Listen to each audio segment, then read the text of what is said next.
Hargobind corona. பஞ்சாபில் பிறந்த சிறுவன் ஹர்கோபிந்த் கொரானா சிறிய கிராமத்தில் கல்வி பெறுவதற்கே போராட வேண்டியிருந்தது. பள்ளிக்கு செல்ல புத்தகங்களே இல்லாமல் ஆசிரியர்களின் வாய்மொழி பாடங்களை கேட்டு அறிவை வளர்த்தான்.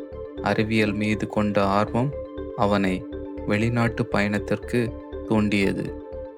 கேம்பிரிட்ஜ் பல்கலைக்கழகத்தில் உயர்கல்வி பெற்றபோது உயிரின் அடிப்படை மொழியான DNA மற்றும் RNA குறித்த ஆழ்ந்த ஆராய்ச்சியில் ஈடுபட்டான்.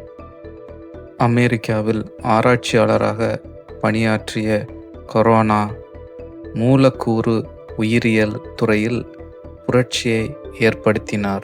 உயிரின் மரபணு குறியீட்டை ஜெனடிக் கோட் புரிந்து கொள்ளும் முயற்சியில் அவர் RNAவின் மூலக்கூறு வரிசைகள் எவ்வாறு புரதங்களை உருவாக்குகின்றன என்பதை விளக்கினார்.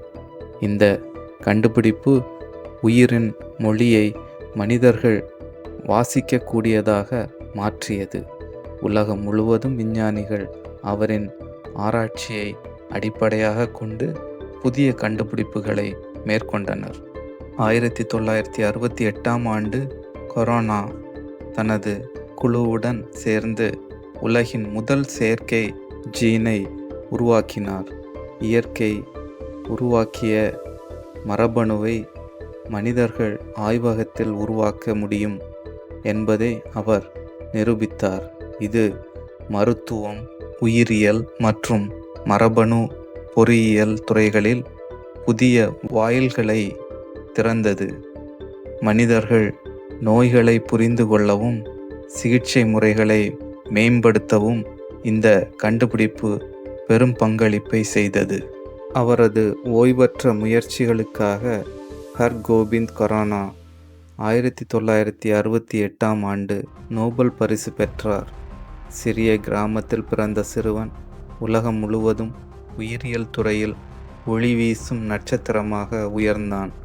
அவரது வாழ்க்கை அறிவியல் ஆர்வம், கடின உழைப்பு மற்றும் மனிதகுலத்திற்கு அர்ப்பணிப்பு ஆகியவற்றின் சின்னமாகும்.